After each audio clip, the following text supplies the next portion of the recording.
want to welcome you to another episode of Voices of IWA. This is a podcast where we are amplifying the voice of women throughout the diaspora who have made a conscious choice to live an African lifestyle through the practice of our African traditions and our ancestral traditions. My name is Iya Omisegun, and I'm your host. I'm also the founder of IWA Lifestyle.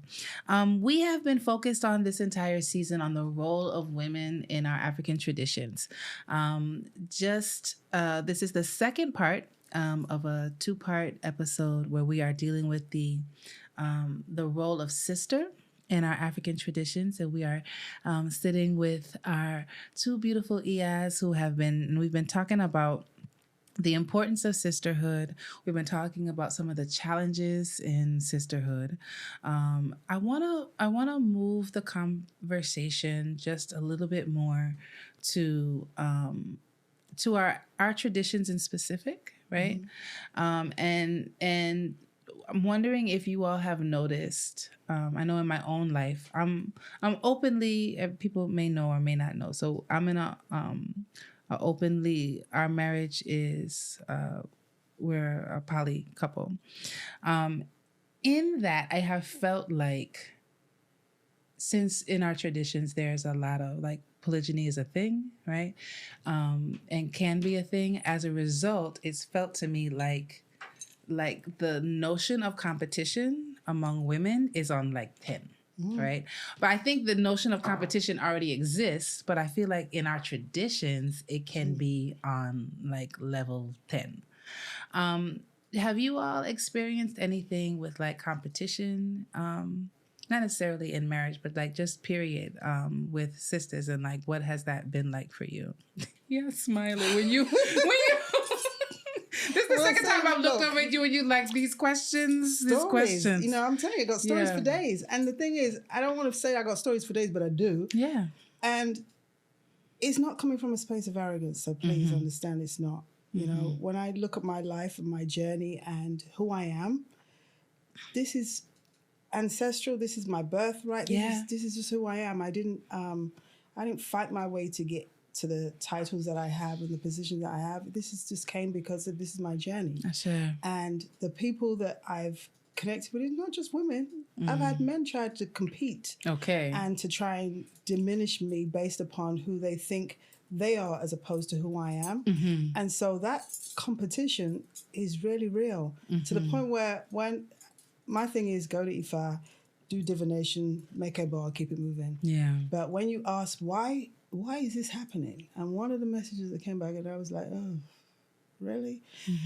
One of the things was the status that I have naturally, people have to fight for. So therefore they want to shut you down because they do not want to see you get to where you're supposed to go because they want to do something themselves. And I've said, but our journeys is our journeys. I'm not in competition with anybody. I'm not trying to take from anybody else. I'm just trying to do my journey. So why are you trying to stop me? But you can't say, when people, mental health, because that's why I see, no, seriously, seriously, straight up, jealousy and envy is a mental health issue because they're not seeing reality clearly. Because if they was, they'd know everybody's journey is their own individual, whatever they make it, however they create their life from their own space. But if you've got to compete with another, we're not in an athletic race now. We're not running to get a prize. It's almost like, you know, my title is Oba, right? My cousin had said to me, well, you know, that's my grandfather as well. Why can't I have it? I said to him, look, if this was a thing where it was a choice, I'm not in Nigeria right now. You could have had it, but it wasn't. Yeah. This was mine, and I'm okay with that. So there's no competition there. You're trying to put a competition where it was not even meant to be that way. So I'm saying, do you? I'm going to do me and keep it moving. But people don't like to see that. It's almost like they don't want to see the elevation of where they have no idea what that space is meant to do for self and community. But they want to diminish it because I'm not supposed to look or dress or big galley. They used to call me bulletproof galley. Wow. Yeah. Listen, I've heard it all. Seriously. Wow. And again, it's not coming from ego. It's coming from, one, I've done the work on myself to accept it. And that's been a challenge again. Because when you've got a lot of people trying to prevent you from doing something that is innately yours, this is your natural birthright to be, and you've got people trying to push it down, you have to fight to own you within you. And so that competition thing, it's like, if we could all get along, and it doesn't matter who's who, because as it stands, the only limitation that we have is the one that you put on yourself. So somebody else trying to stop you, because that's their own limitation. And like you said, when you get to a place where no negativity can hit you because you know who you are. And I remember when Spirit said to me, oh, is their Ori more powerful than yours? And I was like, no. And I said, so why you were going to accept it? It is like what they're doing is going to have an effect on you. And once I ate that, as in like really sat on that, oh, I've seen some downfalls of people based upon their own actions, not because I've done anything to do it. Just Absolutely. know that. So it's the notion of competition is almost really silly to me in African tradition, because we're taught that you have a destiny and you have a destiny and I have a destiny. So if my job is to live my destiny and your job is to live yours and your job is to live yours, then my only job in your life is to support your destiny and live mine. Who you competing against? Right. If the notion really is that we all and by the way, you chose your destiny. Exactly. So whatever it is you're going through, whatever it is you got, right? You chose it. You know, so like I don't even understand. I mean, I guess I do understand, because again, we're going back to self-awareness and therapy and our own trauma and actually reconnecting.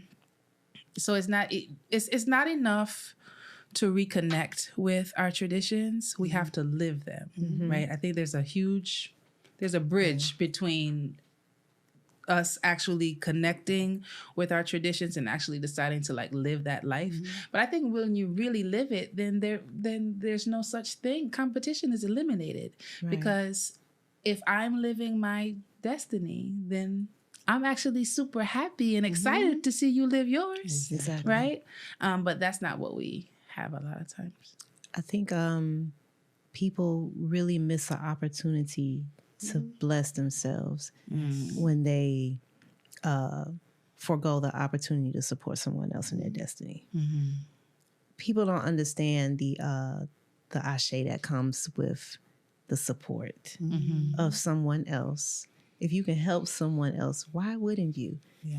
It's no time off your clock. It's no money out your account. It's no blood out of your veins. If all I got to do is say to someone, hey, man, check out my homegirl, Omisegun's podcast. You looking for some good podcasts? Check it out. That didn't cost me anything. It took, 30 seconds to say that? You know what I'm saying? So people miss the opportunity to bless themselves, to open up their own doors. Like, you really be closing doors on your own stuff because you out here trying to stop somebody else's. I have this saying that I say all the time. You've probably seen me say it online. Mind your own Odu.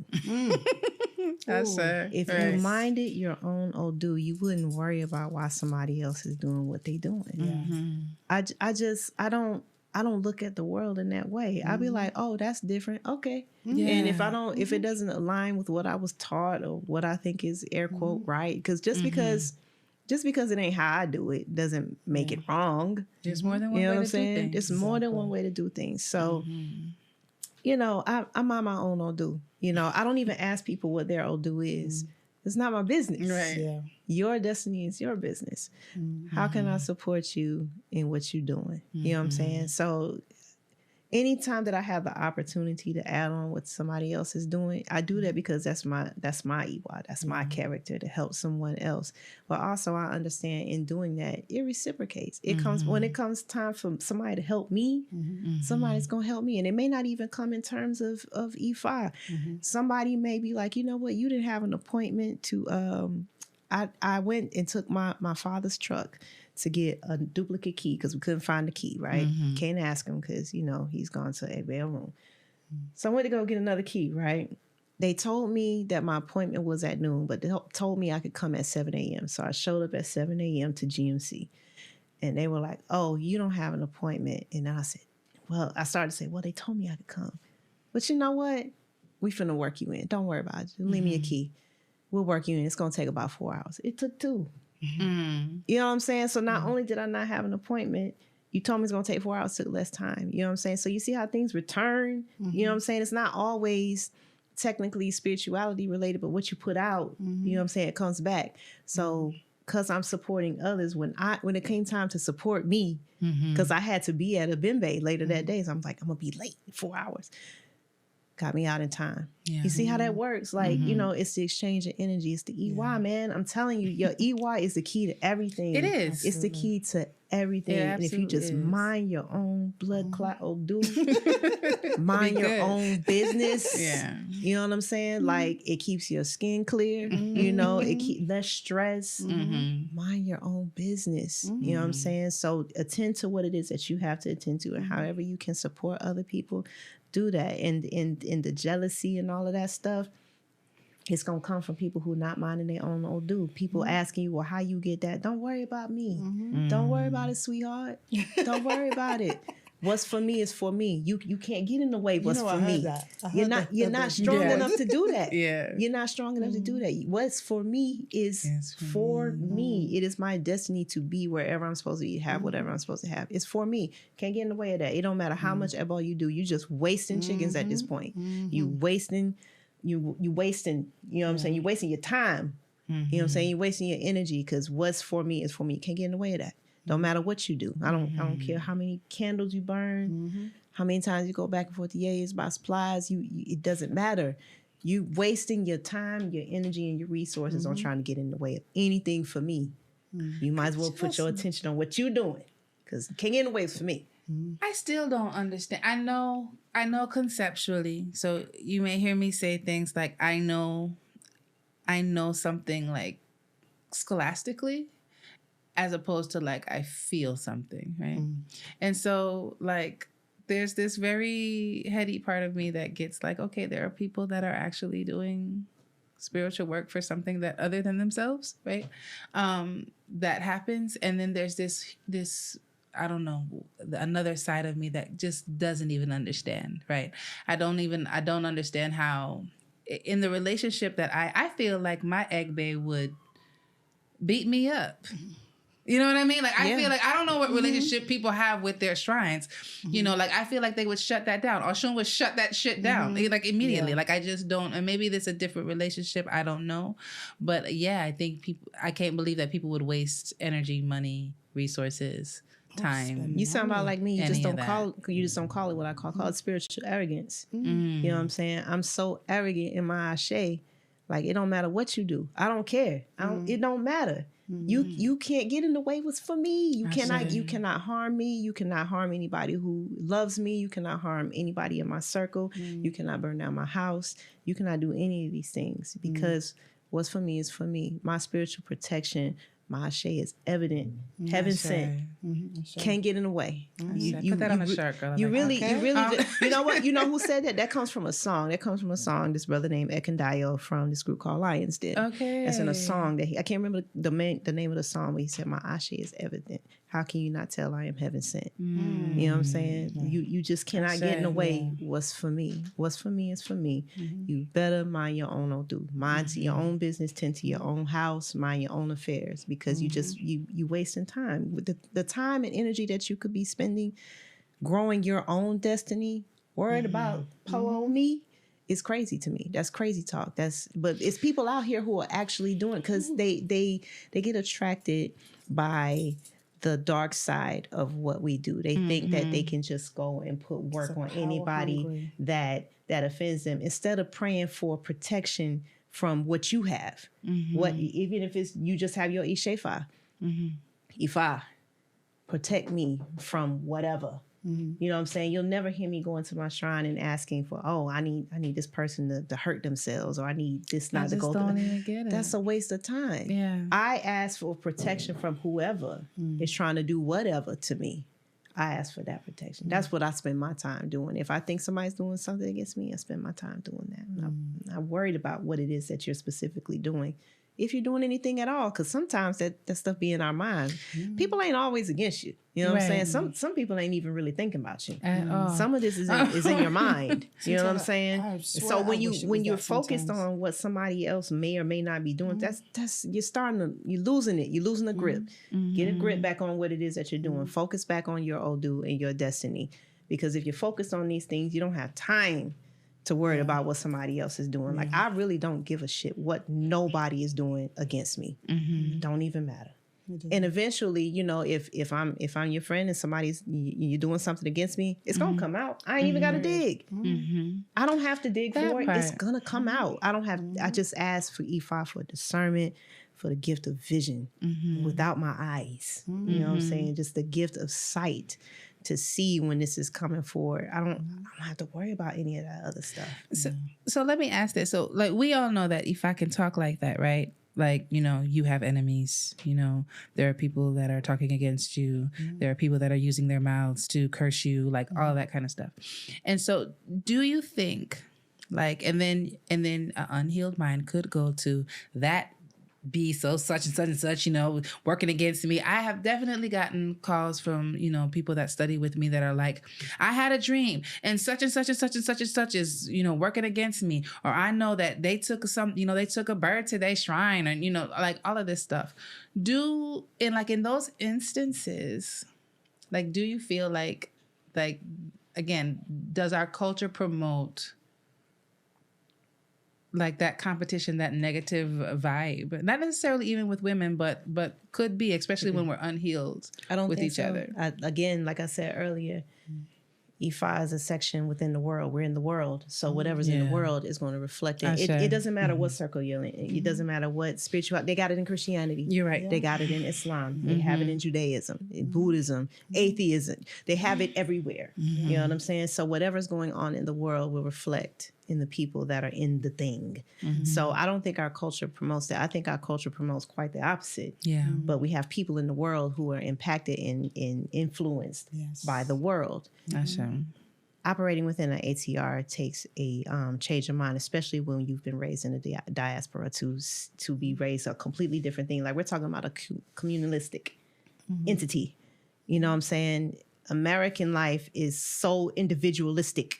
You know what I'm saying? In terms of like, shift. It's a change of mind. That's a hard thing to do while still living in Babylon. It's hard to do. You know what I'm saying? So I'm not always surprised by these experiences that I have within the ATR community because it's in the world. You know what I'm saying? But what I do expect is for us to, okay, let me check this in myself. Since I know better, let me do better. That's not always the case. So the therapy, the working on the self, the self-homework. If we're not doing that as individuals, we're going to continue to have this. So what you have in Ifa is some people doing the work, some people in the midst of their work, and some people think that taking a bird to the shrine is all they got to do. So they do nothing. Education comes into it. Exactly. And like you probably heard from everybody's grandma, faith without works is dead. It says that in the Bible. So we're back to wasting birds again. We're back to wasting eba. And you know, in all of the herbs, and we're wasting time. You know what I'm saying? So we're not going to do the work that comes along with doing the other works.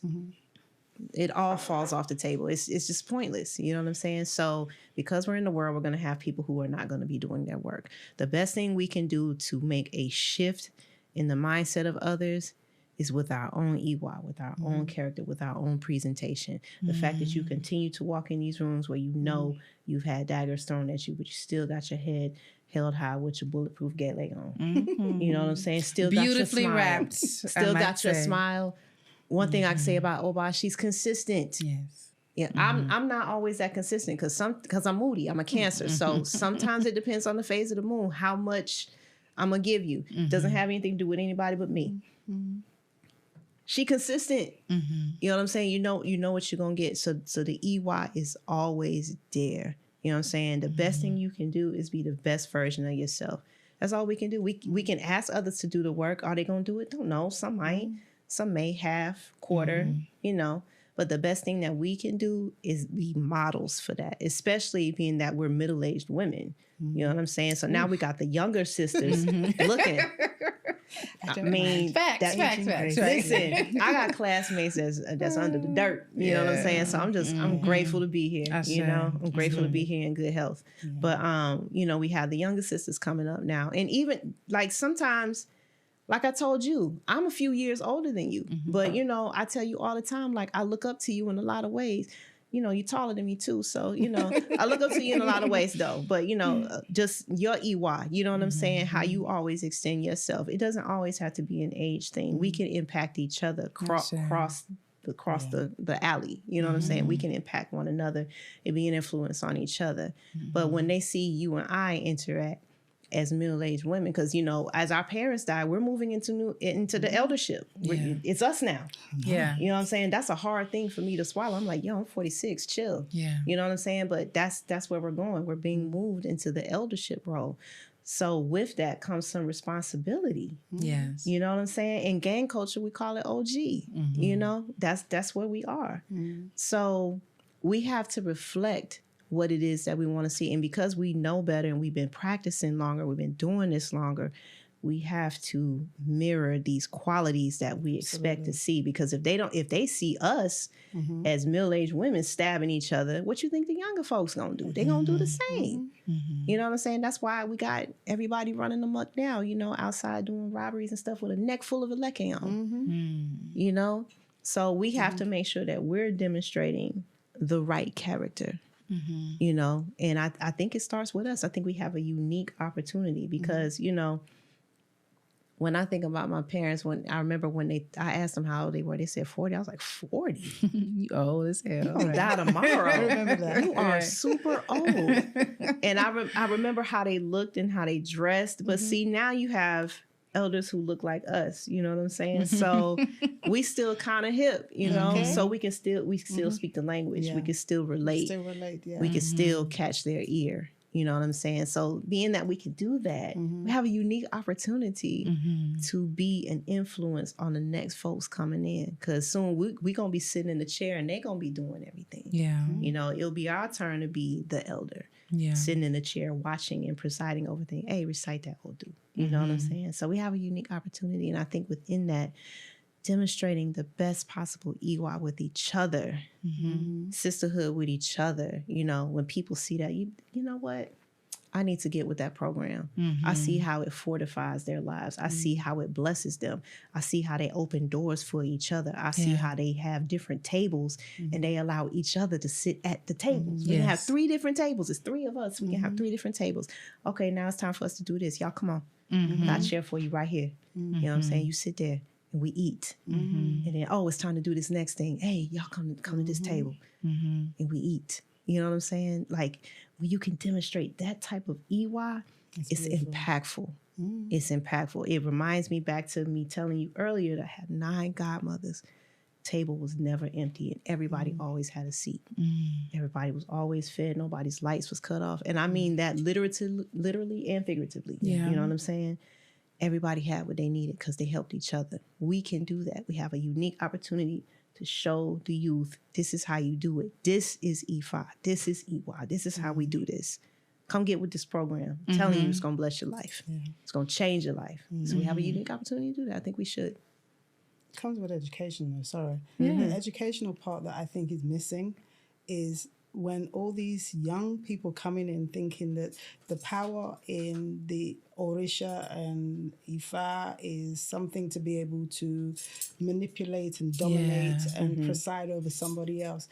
You got to understand that everything you do, good or bad, is going to come back to you. And if you don't get that understanding before you start paying money, cutting up birds and putting them on here, you're going to feel it. You may think you're empowered right now by doing it.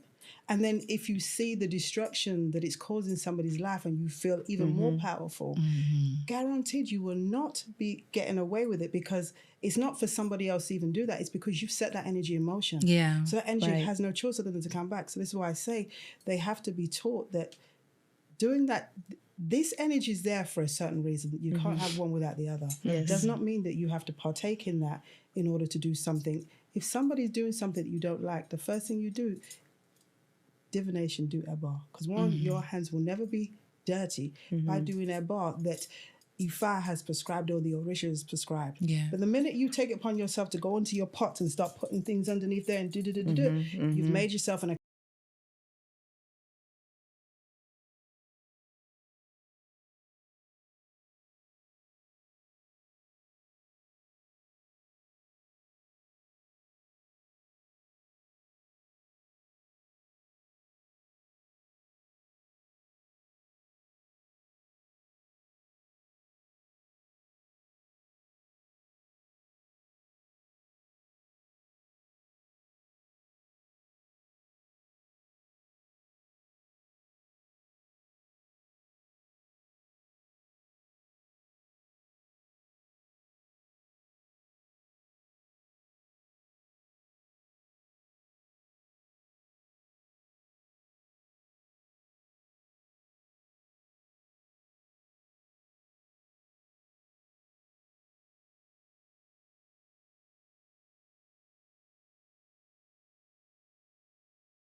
And it's not ours, It's not. And you said something earlier about the programming, right? And how difficult it is to reprogram your brain while still living, right? You're still living in a Western culture, still working in a Western culture, still, right? We're trying to practice African traditions. We're trying to live. I want to practice. We want to live an African lifestyle in a space that does not support that actually does the opposite of everything that we want, that we want to live by. And it's almost, it's not impossible, but it's pretty damn hard, right? To stay consistent in that without each other and consistently having that support and that mirror around each other, both male and female, right? That's what earlier we were talking about. What is, when we say community, what are we talking about? Because we don't have our own schools. We don't have our own grocery stores. We don't have our own banks. Right? We don't even have our own temples. Where we're still like, you know what I mean? Like we're working towards that. Maybe we have one or two, right? But we are using that word community very loosely. Yes. Because if you look at, let's look at our Jewish brothers and sisters. Oh, they got the community down. I'm very clear about where their community is. Yes. Been there. I'll be jealous. I'm right. I'm real when I go to clear Williamsburg, about what it Brooklyn, looks okay? like. Right? And everybody else is real clear on what it looks like. What does it... So I had two questions, but I think they're related for me. Because I was looking at something and I posted it. Felicia Rashad was talking on, I don't know, some kind of conference, and she said, where the women go, the culture follows. I was like, God damn, that's good right there. Right? And I'm wondering, my belief, my belief and what I believe is part of my destiny is to help organize us as women, right? So that the culture can follow. And I'm wondering how sisterhood, genuine sisterhood, and the healing of women, what can that do for the world around us? What do you all see as the possibilities? We talked about like how many women are unhealed. Well, what happens when, half of us have some healing? Right. You know what I mean? Like what happens next? It will flow itself, because healed women or healed anybody operates from that space. It's an elevated way of being. When you've healed yourself and you're in a space of love, that's what you want to see for other people. So that's how you're going to operate. You got to operate accordingly. It's like, I have to say, I take my hat off to you when you said that you're in a, if you're polygamous. Myself, listen, I know. No, honestly, as a woman, we know that there's jealousy and envy it can be a part of all of us, but we have to be aware of how we feel about things. Yeah. I'm not going to put myself in a space where I have to compete for anybody's energy and time to shift me. So in that space, I'll say I won't never do that. Why? Because I don't want to shift me, because I know I have the possibility to go in that light. So once I'm aware of that, then I'm not going to put myself in that space. So that's accountability. Yes. I'm accountable for the way I act, because I could get proper niggerish if I allowed myself to go that way. You know what I mean? We all have it. You called her what did you say? BSK, You see what I mean? Yeah, Tiffany is there. Like, Tiffany exists. I have to know myself enough to say I'm not going to go in that route. Yeah. So therefore, it eliminates any competition. So it's like, okay, if that's what you do, like I said. Ifasade, because again, I was talking to Iya Lola. She was sitting right there, and she was like, I had no intention of being polygynous. And my jaw dropped, because I was like, you are married to the Araba. Like, of course, like to hear her narrative, it gave me such hope, right? Because it is hard, right? It is hard. And she also confirmed that. She was like, this shit isn't easy. Like, this is actually really difficult. And she lives on the continent. So like, imagine. And I am very clear that we are not mirrors of each other, right? And there's a whole, there's two parts to that. Like, yes, I know that there's a lot of healing that we have to do. I also think that more women deserve husbands, right? I also think that the family is completely broken. The Black family is broken to hell, right? And how are we going to restore it? And if that, I do think that that's a possibility, right? If we could heal relationships, if we could have some therapy, if we could, you know, build our relationships and really follow our traditions, it's feasible. Absolutely. Right. And I don't know if it's feasible in this lifetime, right? I want to try. I'm open to the trying of it. I don't even to say I believe it is. The energy is shifted from a space of just knowing things, not from knowing things, being told about something to knowing it. And in this day and time, we know it. And knowing it is knowing self. And once you know self, that's half of the battle won. Because you don't find yourself putting yourself in predicaments or connecting with people that don't operate the way you do. Yeah. And then the energy that you give off, if people are vibrating at a lower frequency, you're gonna miss each other. Yeah. So you've got to take accountability for who you are. If we want this to change, that's the only way it is. You look at self first and then operate from that space, because whatever's going on in here is going to be reflected back at you outside. So if we want to grow as a community, we've got to check self first. If I'm going off and I'm being a bully, or I think that I can speak to anybody the way I want to just because I have a title, that's something that I have to work on. You know, Ifasade talks about Iwapwale and you know what I mean, and that arrogance, because the arrogance will drop you back down to the ground without you even realizing it. And then you got to wipe your face up. And you know, so you have to be honest with yourself, because the honesty with self is going to make you be honest with everybody else. Sure. And that love that, like I said, the love that I have myself, I want everybody to have that same love. And in that same love, that's like everybody grows, everybody builds. There's no limitation again other than what you put on yourself.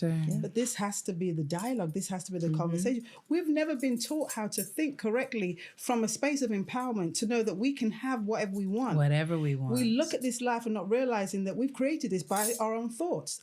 We have all done this. We've all collectively come together, and the way it looks is because of what we've come together with, whether it's through fear, whether it's through anger, sorrow, whatever those titles we want to give them, we have collectively created this.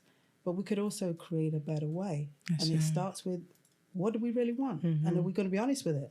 You know, yes, I want a husband. I don't want somebody else's husband. You know what I mean? So am I able to do that? Or is it because of such a scarcity that, you know, if you're looked at, we're not having a husband that you're looked down on? So that forces you to go into that light, since I can't find anybody that I'm just going to have to join up with somebody else. These are things? No.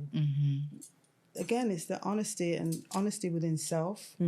And loving self as is, will open the doors for more energies and more people to interact with. Nobody, I mean, don't get me wrong, not everybody's journey is meant to be that you're supposed to be in a relationship. True. Right. Yet, you got to be open. You've got to be honest with yourself. If you're always having all these dark corners or these traumas and these worries and stresses that you're never going to address, imagine the energy that you're putting out there. Yes. And that's the things that we're dealing with now. A lot of unhealed energy that's being spoken of, that's connecting with people, and you've got trauma bonding and, you know, suffering and, you know, all of that. And until we, as a community, as sisters, recognize that this is what we're going on with, and that we really need this work of healing. We really need to understand what love looks like, what it feels like unconditionally.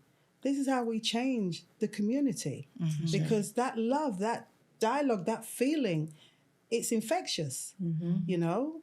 And now I got my grandbaby, it's like, I feel, honestly, I mean, I'm in a space of love for a long time, but that energy it's like my heart is open completely. Yeah. And having an open heart can get you in a space where, you know, you could get damaged without having the discernment, but that's what I do have.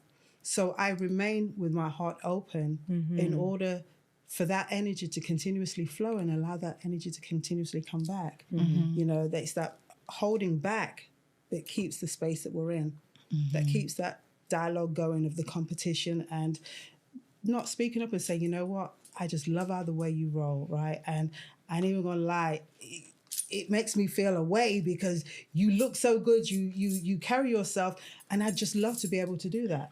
Okay, let's have a talk. What is it that you like? What is it that you do? Tell me the things that you do.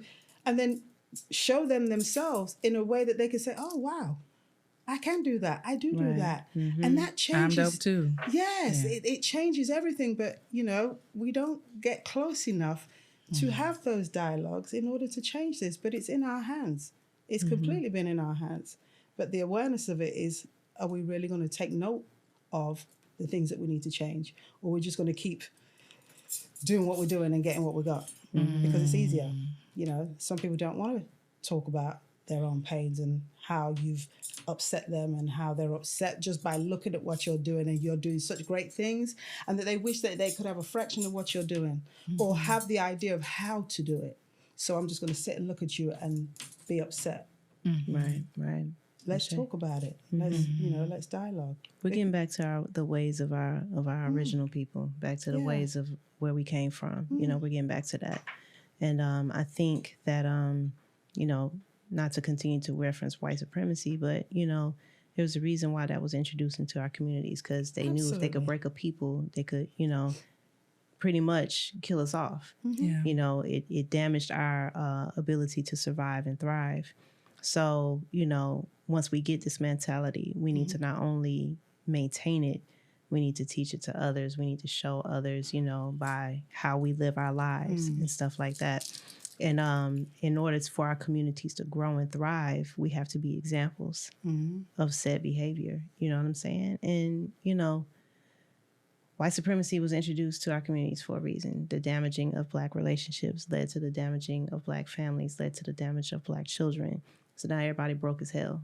And I'm not talking about money. I'm talking about broken spiritually, broken bloodlines. But the fact that you can verbalize this, that lets you know that we can do something about it. And we have reconnected to the source that can assist us.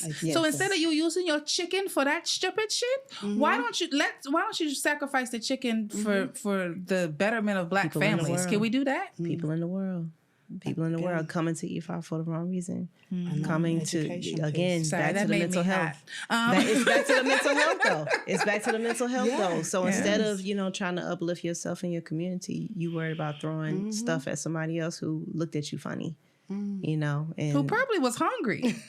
Exactly. I mean, come on. I do crazy shit when I'm hungry. Right. You're just angry. So, once we connect back to the source and plug back in for what we're actually using these African sciences for, be unstoppable. But, again, we have to mirror this in the community in order for people to catch on. Oh, this is what this is about. Not doing this other thing. This is what I need to use this for. This is what I need to focus on. This is how I need to develop.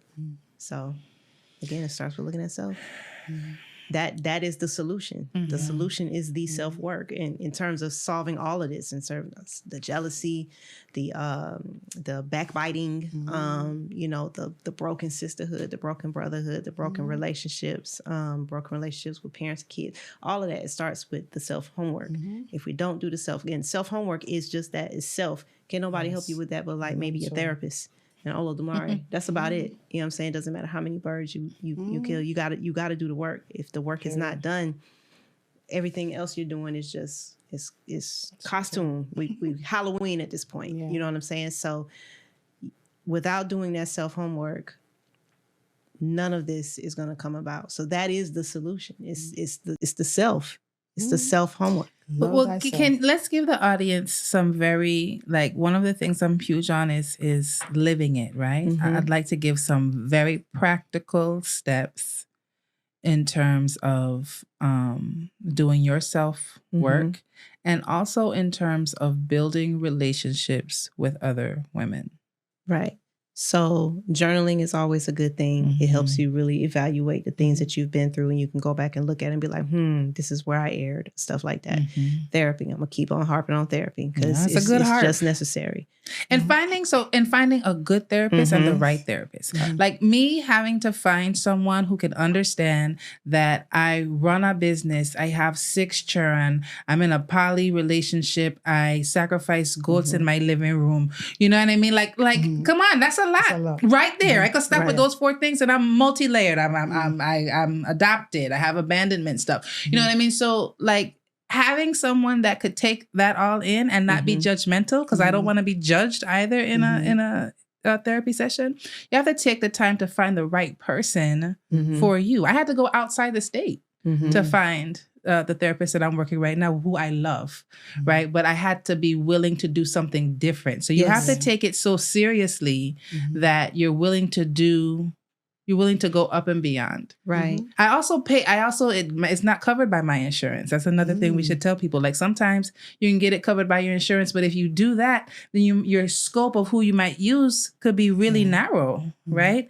And I'm so serious about it that I was like, I don't give a shit. Like I have to budget for this because I want to use this person because she understands. So I got a solution for that. Okay. So even down to not having insurance, there are multiple schools in the Atlanta area. There are multiple schools in a lot of different areas because I know this is, worldwide.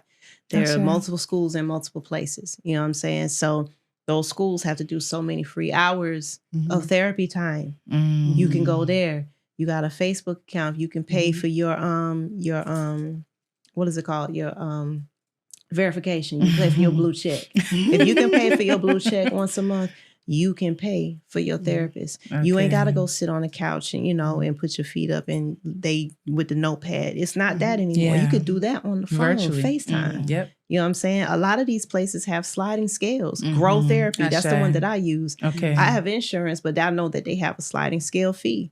So, all these excuses that we come up with, we can get our hair and nails done and stuff, or we can eat out and all of that. We can afford us some therapy. It's got to be priority. The mental health has got to be priority. And there's literally nothing in the way of getting it now. It used to be you couldn't get it. That was only for rich white folks. So that was only for people with insurance. Not so the case anymore. Not the case anymore. So anytime people be like, oh, I can't. I don't want to hear it. It's too many other solutions that you can try to do that. So yes, the mental health piece, also along with the spirituality, get grounded in something. If it ain't Ifa, get grounded in something. Yes. You know what I'm saying? Even if it's just grounding into the dirt, get into something that grounds you and brings you to a place of foundation. Without your foundation, you can't build your house, and your foundation should be your faith, whatever that faith is, or lack thereof. You know what I'm saying? But you got to have some type of foundation in order to continue to build yourself. And the way that you establish good relationships with other women is you get around some quality women. Sure. With the mental health and with the spirituality, you will learn discernment and you will learn how to select good, like-minded sisters, people that will assist you in your journey, people that will force you to look at yourself and correct you. That's not right. Don't do that.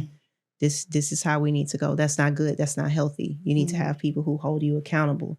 So with that foundation, you learn that discernment. And so you can select your tribe. You can find your tribe. That's how you do it. So again, it goes all the way back to the self-work. If the self-work is not complete, we have no foundation to build nothing on. So our romantic relationships are trash. Our finances are trash. Our neighborhood relations are trash. It's all garbage because we don't have the foundation of the self-work. It starts with the self and it starts with the want to. So that is my solution on how to build a strong sisterhood. Because if I don't value myself as a womb carrier, how can I value? How do I see the value in other women or other people with wombs? How do I do that? You know what I'm saying? Like I know people will watch this be like, why does she keep saying people with wombs? It's women.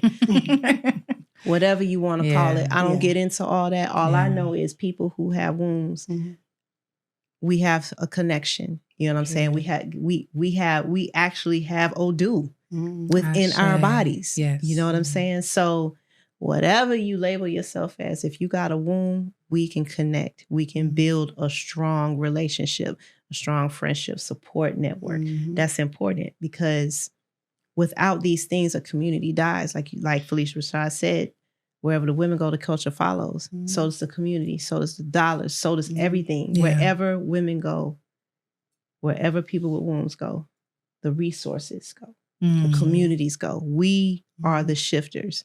So in order to do that with each other, we have to do that within ourselves first. Absolutely. The other thing that I wanted to add to that, because that was right on point, is the spiritual aspect of each individual. Therapy is wonderful, yet there is a narrative of your journey, of why you're here and the things that you go through. And this is the aspect that you have to figure out. Therapy, like I said, therapy is going to allow you to bring things up. But then there's a spiritual component of your soul's journey as to why you came here, as to why you went through those things.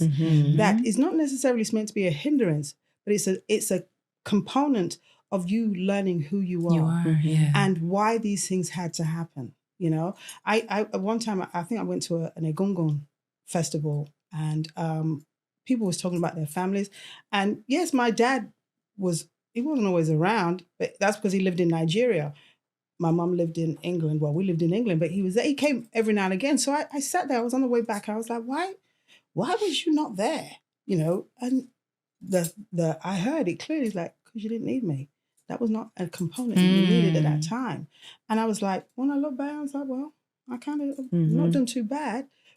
But understanding it from a perspective that, no, I wasn't, I could have looked at it like I was abandoned, that my father wanted to stay and I was completely abandoned, because that is an aspect of not having that father figure in your life will shift a lot of things. It will express a lot of things. And the reason why I go back to this space of this spiritual understanding of your own journey, then you realize that things that you've been involved in, or the things that have been placed in your life's journey, will tell a story of who you are as a soul and what you came to learn. And so it shouldn't be so hard. You shouldn't look at it like it's been done at you to cause you pain. It's to show you more about who you are as a soul and the beauty of all these experiences that you've had to do to navigate this life. And so it's very important that we take that time to understand ourselves as a soul, and not just the physical life that we've been presented with, because our life is due for experiences. I mean, life is just about a complete continuation of experiences. If we don't slow it down enough to recognize what these experiences are and what do they really mean, we miss the boat, and then we're in the space of competition, and we're in the space of backbiting, we're in the space of throwing juju, we're in the space of all of that. When you recognize who you are and what you're about, and all these experiences, these good, bad, or indifferent, come in order to teach you, because that's what it is, know thyself. You know yourself, you know source, and then you know that there's no limitation. But because we're so stuck with everything that we're dealing with, like the white supremacy, we know that's a thing. We can see it in our communities. Now, what do we do with that? Exactly. We have the spiritual understanding to do something about it. Not saying that we could take it away, because they're doing what they want to do, but we can interact with that a little differently than our ancestors did. We can take our healing into our own hands and not make it about them anymore. Not saying that they're not a problem, because they are, but we have the discernment, we have the knowledge and the wisdom to do something very different now. And it is up to us. And that's why I say that spiritual understanding of your own journey is very key, because there's a lot of things when people go through a lot of trauma and a lot of pain, they get stuck in that trauma, not understanding that the healing from that pain is an elevation in itself. And not only that, it helps you heal others. It helps you to teach others how to move through that space of healing. So sometimes that's why you had to go through it. You know what I mean? But if we don't even think that's a thing, we miss a lot of the messages that are for us as women, because our ancestors went through so much, you know, pain and suffering. I can look in some women's eyes, just their eyes alone, and tell the pain that they've been through. Just the picture, when you see a picture and you see, you may not know their journey, but you know that they went through pain because of the way that their eyes sit. And so it's like, okay, what do? We need to work on those things. And so again, like I said, therapy is one part, but that spiritual aspect of knowing yourself spiritually, it's a game changer. It's a life changer. Something that you said reminded me of some work that we did with Baba Wakesa and Mama Afia Mazimoto. They Warriors, Healers, Builders is the name of a program that they have. And in a part of the program, they teach you how to reframe your narrative. Right? So that we don't have this continuous narrative of trauma. And you're then able to own your narrative. And like you said, because with a true understanding of who you are, right? You take back your power and reframe your narrative. Not saying that shitty things don't happen, right? Because shitty things happen. And when we are able to take it and reframe it through our voice, right, as opposed to someone else's voice, it gives us back our power. And that really, it made me think, because even this whole episode, I've been saying, you know, I got abandonment issues, but that really is I've have done some reframing, and even in this moment want to reframe it, right? Because a part of what when I got initiated to Ifa talked about, the fact that you came. This is how I knew that Ifa was real, because they touched on it. It was like, you came to Earth with no one. And I was like, no, I was in Oyo, so no one spoke English. And I just fell out crying. I was like, how could you possibly know that, right? But I always think about, like, why? Right? Why did I come to Earth with no one? Why was I separated from my mother and my father? Right? And what Ifa told me was, like, I chose to choose my family here on Earth. I chose to come through them, and I chose to choose who the people were around me that I choose to be my family. And powerful. Yeah, exactly. It's powerful. It's not abandonment. It's not, right. It's a source of power in that. Yes. And learning to reframe that narrative, as opposed to all the other things, right? It gives you a sense of power and a sense of understanding of who you are and why you're here, right? And helps to empower your journey so much more. Absolutely. Right? The more that we compare our lives with somebody else, that's where that abandonment, because people's lives look a certain way. Yeah. So we're expecting, we expect that that's how ours should kind of similarly look. It's the comparison, but our journey is our own. And it's the uniqueness and the beauty of it that gives us the empowerment to say that, I chose to come down here and get bullied and get assassinated characterly wise in order for me to know that I'm great. I wouldn't be getting assassinated if I wasn't great. But without that, how would you know? So, like my father used to say, in order to buy the truth, you have to buy the lie. If you don't go through things that cause you pain and suffering, how would you know the beauty of what you really want and who you really are? So that's a powerful statement that you came here to choose yours. The spirituality is the why. And the therapy is the tools. They go hand in hand. They have to be together. Yes. One cannot, you can't do your self-homework without both of them, because the spirituality is the why and the therapy is the tools for the how. That's shame. It's beautiful. That's the hour, y'all. I tell it goes by fast, but this was a very rich discussion. I've been working with women on these concepts of roles for about 3 years now. And in March, I'll be publishing a book that goes with it. And this chapter on sister, we actually have a whole retreat on it, right? Because it's an opportunity. There's a intense healing that has to happen around how we feel about ourselves, right? Which allows us to make space and place for how we feel about our sisters and the women that are around us. So this was a very powerful discussion. I really appreciate both of you all being here. Thank you for having me. Yeah, please, I would love for you to close us out in prayer. Iba Olodumare, Iba our Oris, Iba to our collective ancestors. I ask that with this wisdom and knowledge that's continuously flowing through us, that is powerful, that it touches every woman, in fact, man, woman, or child that needs to hear these things in order to empower their life, to know that they have the power to change any outcome, any situation, because it's in their hands. And that love is our birthright. This is just who we are. And that I pray that this love continues to flow and flow and flow and heals us all. Yeah. I'm smiling, but I feel very empowered in this moment. And I'm very, very grateful. So thank you all for joining us on another episode of Voices of IWA. Please like, comment, and share this video if you enjoyed it. And we will see you next week, Wednesday. I have something for you. Okay. I have something for you. Okay. Oh, I love you. Thank you. Thank you for being an example of sisterhood in the community. Oh, to you. I said. Oh, thank you. Thank you for being an example of sisterhood in our Ifa community and abroad. I appreciate all the work that you do in our community and everywhere. Thank you for being an example of extreme sisterhood in our community. I tell you this often, but I want to tell you in front of the world. Thank you for all that you pour into women in Atlanta and abroad. Thank you for your heart. Thank you for your work. Thank you for your honesty, your integrity.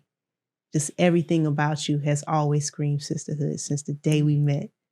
And I just want to tell the world how special you are to all of us in this room. Yes. And especially to me. I really appreciate it. Thank you. I want to hug you. Look at all these cameras. I really appreciate that. Thank you. Okay, I'm going to hug you now.